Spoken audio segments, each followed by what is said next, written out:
তো কেমন আছো সবাই? তো কথা মতো আজকে চলে এসেছি শুশুনিয়ার পার্ট 3 নিয়ে। আর প্রথম পার্টে দেখিয়েছিলাম আমরা গেছিলাম, আর দ্বিতীয় পার্টে দেখিয়েছি পুঙ্খানুপুঙ্খভাবে যে শুশুনিয়ায় গেছি।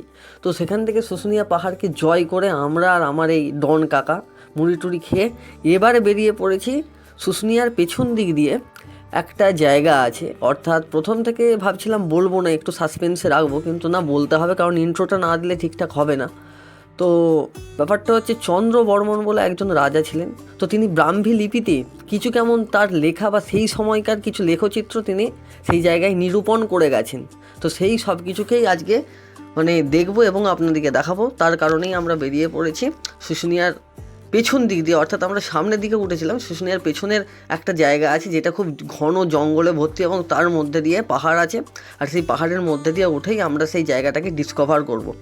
আর এর আগে অনেকেই এসেছে এখান থেকে, খুবই দুষ্প্রাপ্য জায়গা আর কি, কারণ খুব যেতেও খুব কষ্টকর এবং সব কিছু সেখান থেকে তুলে ধরাও খুব কঠিন এবং ঘন জঙ্গল পুরো। কিন্তু যেহেতু ভিডিও করছি এবং তোমাদেরকে কথা দিয়েছি যাই হোক সব কিছুই দেখাবো, তার কারণেই সেই জায়গাটাও দেখাবো। তো এরপরে আরও দুটো পার্ট আসবে, কারণ আরও অনেকটা বড় আছে ভিডিওটা। একটা পার্কে গেছিলাম, সেখানের কিছু মুহূর্ত আছে, একদিন চলে এসেছি তার কিছু মুহূর্ত আছে, আর বাদবাকি কী কী এনজয় করেছি সেগুলোই দেখাবো। তো দেখতেই পাচ্ছ অলরেডি এখানে জঙ্গল শুরু হয়ে গেছে। আর এখানে আমরা টোটো থেকে নামলাম, আর এরপর একটু জঙ্গলটাকে গোটাটা ভালো করে দেখানোর চেষ্টা করছি।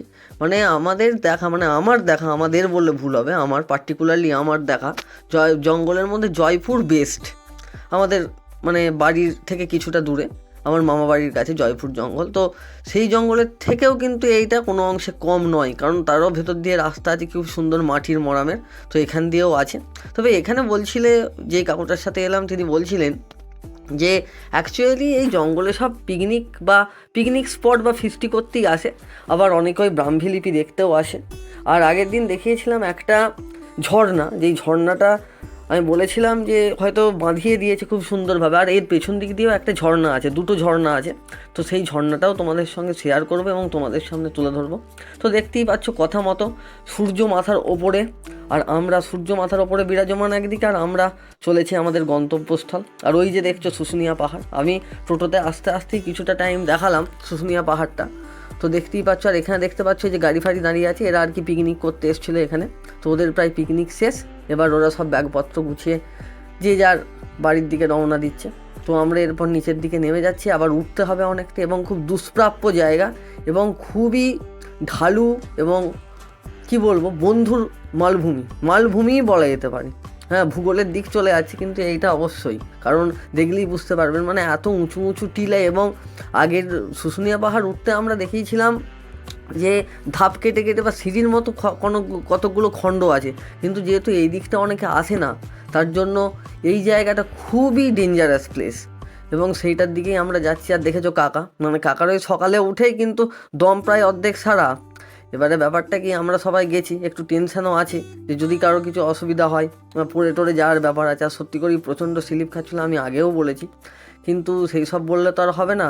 আসলে নাচতে যখন নেমেছি তখন ঘুমটা না দেওয়াই ভালো, অর্থাৎ বেড়াতে যখন এসেছি তখন ভয়টা না পাওয়াই ভালো। তো যাই হোক, একটু প্রবাদ বাক্যকে সহকারী হিসাবে ধারণ করে আমরা আবার বলছি। আসলে এগুলো হচ্ছে ব্লগের এক একটা পার্ট, সব কটা ব্লগই একদম এন্টারটেনমেন্ট থাকবে সেরকম কিছু না, কোনো ব্লগ আবার একটু সিরিয়াস ক্ষেত্রেও হতে পারে। তো যাই হোক, দেখতেই পাচ্ছ যে প্রচণ্ড একটা ঘন জঙ্গলের মধ্যে দিয়ে আমরা যাচ্ছি, এবং এই জঙ্গলের সারাউন্ডিংটা আমরা তোমাদের কাছে তুলে ধরছি, অর্থাৎ আমি। আর এখানেও একটা খুব সুন্দর ঝর্ণা আছে, তো সেই ঝর্ণাটাও আমি তোমাদেরকে দেখাবো। তো সেখানে দাঁড়িয়ে কয়েকটা ফটো তুলেছিলাম, সেগুলোও দেখাবো। তো মেনলি এই যে সেই ঝর্ণাটা কাছেই চলে এসেছি। তো দেখে মনে হবে যে এটা আবার কেমন ঝর্ণা তো হবে পাহাড়ের বা কোনো একটা পাথরের গা বেয়ে খুব সুন্দরভাবে বইবে, ফ্লোয়িংটা খুব ভালো হবে, কিন্তু না, এগুলোকে বাঁধানো হয়েছে। তার কারণে আসলে ওখানকার যারা বাসিন্দা তারাই বললো যে এইটার কোত্থেকে উৎপত্তি সেটাও কেউ জানে না, আর কোথায় যে শেষ হচ্ছে সেটাও কেউ জানে না। সো ওভারঅল বিচার করে এটাকে ঝর্ণা নাম দিয়েছে, আর সত্যি করে এটা ঝর্ণা, কিন্তু বোঝা দুধদায়। তো এর পরবর্তীকালে ঘাটশিলা যাওয়ার একটা পরিকল্পনা আছে, সেখানে খুব সুন্দর ঝর্ণা আছে, যদি যেতে পারি। সব কিছুই তো ঠিকঠাক আমরা করলেই হয় না, সব কিছু কপালে থাকতেও হয়। যদি যেতে পারি তাহলে দেখাবো ঝর্ণা কী জিনিস। ঘাটশিলা ঝাড়খণ্ডে অবস্থিত। তো তো যাই হোক, আগে এইটাই দেখো, পরে ঘাটশিলা হবে। তো দেখতেই পাচ্ছ মোটামুটি আমি অনেকক্ষণ ধরেই এই জঙ্গলটার দিকে ভালো করে ফোকাস করছি, আসলে কোনোটাই স্কিপ করিনি, ওর জন্যই ভিডিওটা অনেক বড় হচ্ছে, একটা 20 মিনিটের, এইটা 10 মিনিটের, প্রথমেরটাও 5-10 মিনিটের হয়েছে। আমি মোটামুটি সবটাই লাইভ দেখানোর চেষ্টা করেছি, আর যেখানে যেখানে গেছি কোনো অংশ বাদ দিইনি। আমি যেই সব মুহূর্তগুলো সাক্ষী হয়েছি সেই সব মুহূর্তগুলো সামনাসামনি না হলেও তোমরা যাতে ফোনের ফুটেজ থেকে বা এই ভিডিওগ্রাফি থেকে তোমরা ভালো করে দেখতে পারো, সেই ব্যবস্থাটাই আমি করার চেষ্টা করেছি। জানি না কতটা ফুটিয়ে তুলতে পারলাম। যদি ভিডিওটি ভালো লাগে তো লাইক, শেয়ার, কমেন্ট এবং সাবস্ক্রাইব করতে একেবারেই ভুলো না। আমি মোটামুটি আমার দিকটা খেটে যাচ্ছি, তোমরাও দেখো, তোমরাও পাশে থাকো। আর দেখতেই পাচ্ছ ঘন জঙ্গলের অনেকটাই ওপরে আমরা উঠে পড়েছি। তো এই যে বলেছিলাম না যে অনেকটা উঁচু হবে, কারণ এখানে আর পাহাড় কেটে কেটে সিঁড়ির মতো ধাপ করা নেই। তো ওপর থেকে এই নিচের ভিউটাকে অনেকটা এরকম লাগছিল, দূর থেকে পুরো কুয়াশার চাদরে ঢাকা মনে হচ্ছে। তো যাই হোক, সেটাকেও হালকা করে তোমাদের সামনে দেখিয়ে দিলাম। তো এরপর আমাদের যেটা গন্তব্যস্থল ছিল সেটা হচ্ছে চন্দ্রবর্মনের ব্রাহ্মী লিপি উদ্ধারণ। মানে উদ্ধারণ বলতে উদ্ধার করা, মানে এতটাই মানে কনজেস্টেড রাস্তা, এবং রাস্তাটা মানে বন জঙ্গলে এতটাই ভর্তি, সেটাকে উদ্ধার করাটাই ছিল প্রচণ্ড মুশকিল। আমরা লোকেশান ট্র্যাক করতে পারছিলাম না অ্যাকচুয়ালি, কারণ ওই ওপরের দিকে নেটওয়ার্ক কাভারেজ একদম বাজে ছিল। তো অনেক কষ্টে অনেককে ফোন টোন করে 2-1জনকে তো সেখানে আমরা যেতে পেরেছিলাম। আর যাওয়ার সময় এই সব রাস্তাগুলো আমাদেরকে অতিক্রম করতে হয়েছিল, যদি একটু স্লিপ হয় তাহলেই কিন্তু একদম খাদে পড়ে যাওয়ার সম্ভাবনা ছিল। খুব পা দেখে পা বেয়ে আমাদেরকে উঠতে হয়েছিল। আর এই যে দেখতেই পাচ্ছ, তো অবশেষে আমরা প্রায় চলেই এসেছিলাম। আর এই যে এখানে দেখতে পাচ্ছ কত কষ্ট করে উঠতে হচ্ছে, কারণ প্রচণ্ড পরিমাণে মানে উঁচু নিচু এবং বন্ধুর। আর এই যে এই খাঁচাটা যেটা দেখতে পাচ্ছ কেজের মতো, আসলে এটা সংরক্ষণ করে রাখা হয়েছে। এই পাথরেরই গায়ে মানে খোদাই করে ব্রাহ্মী লিপি আঁকা রয়েছে।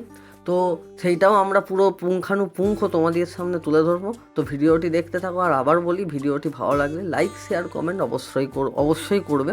আর এই যে দেখতে পাচ্ছ এখানে কয়েকটা লেখা আছে, এই লেখাগুলো হচ্ছে যারা এখানে এসেছে তারা তাদের আর কি আগের দিন বলছিলাম না স্মৃতি সেটে যাওয়ার মতো, তো তারা তাদের নাম এখানে খোদাই করে গেছে। আসলে এত কষ্ট করে এসেছে, তারা করবেই না কেন বলো না? তো ঠিক আছে, এবার চলো খুব কাছ থেকে আমি ব্রাহ্মী লিপিটা আপনাদেরকে দেখানোর চেষ্টা করি। তো এখান থেকে দেখতেই পাচ্ছ, যেহেতু খাঁচার মধ্যে থেকে আছে খুব একটা ভালো করে দেখানো যাচ্ছে না, কিন্তু আমি ছেড়ে দেওয়ার পাত্র নই, তার জন্য একবারে কাছ থেকে যেয়ে দেখানোর চেষ্টা করব। খাঁচার একদিকটা একটুখানি ক্র্যাকের মতো ছিল, মানে কাটা ছিল, তো সেই জায়গাটার থেকে আমি ফোনটা অনেকটা মানে নিয়ে গেছিলাম এবং খুব রিস্কি পজিশান থেকে আমি কিছু কেমন ভিডিও করেছি। এই দেখেছো যেই দিকে দাঁড়িয়ে এই দাদাটা দেখছিল সেই দিকটা কতটা ডেঞ্জারাস, তো সেই জায়গায় আমিও চলে গেলাম এবং খুব সুন্দরভাবে এবং সামনের থেকে তোমাদেরকে এই ফুটেজটা তুলে ধরছি, খুব রিস্কি পজিশান থেকে। তো দেখতেই পাচ্ছ এখানে অনেক কিছু লেখা আছে এবং ওপরে একটা খুব সুন্দর চক্র বা চাকার মতো আঁকা রয়েছে। তো এটাই হচ্ছে আমাদের ব্রাহ্মী লিপি এবং তার কিছু স্তম্ভ আকৃতি চিহ্ন, যেইটা চন্দ্রবর্মন তিনি খোদাই করেছিলেন। তো সেখান থেকে এতটা যখন উঠেছি এরপর তো নামতেও হবে, তো সেখান থেকে রিস্কি পজিশানে আবার নেমেও যাচ্ছি। মানে মোটামুটি যা করেছি পুরো পুঙ্খানুপুঙ্খ দেখানোর চেষ্টা করছি। আর অবশ্যই যদি ভিডিওটি ভালো লাগে তো আবারও বলছি লাইক, শেয়ার, কমেন্ট এবং সাবস্ক্রাইব করে দেবে। আর ব্যাপারটা হচ্ছে এরপরে একটা পার্কে গেছিলাম এবং এরপরে যে আরও কী করেছিলাম সেই সমস্ত কিছু তোমাদের কাছে নিয়ে আসবো, তার জন্য ভিডিওটিকে একটু ধৈর্য ধরে দেখতেই হবে। তো দেখতেই পাচ্ছ আমরা নেমে গেছি। আর এই যে আমার ওস্তাদ কাকা, ওস্তাদই বলতে হবে, কারণ একদম কী বলবো ডাং পিটে যাকে বলা হয় সেরকম ডাং পিটে স্বভাবের কাকা। মানে কোনো ভয় নাই যে এতটা উঠছি, মানে এই ফ্যামিলিকে নিয়ে ওঠাটা কি ঠিক হবে? বলছি না চলো দেখি নি, একবারই তো এসেছি, আবার কি আসবো? দিয়ে ব্যাস সে একবারই। আর এখানে দেখছো নিচে ফটোশ্যুট হচ্ছে, একদম হাত ফাত প্রকৃতিকে একদম বুকের কাছে টেনে ফটোশ্যুট বলে না, মানে নেচার লাভার আর কি।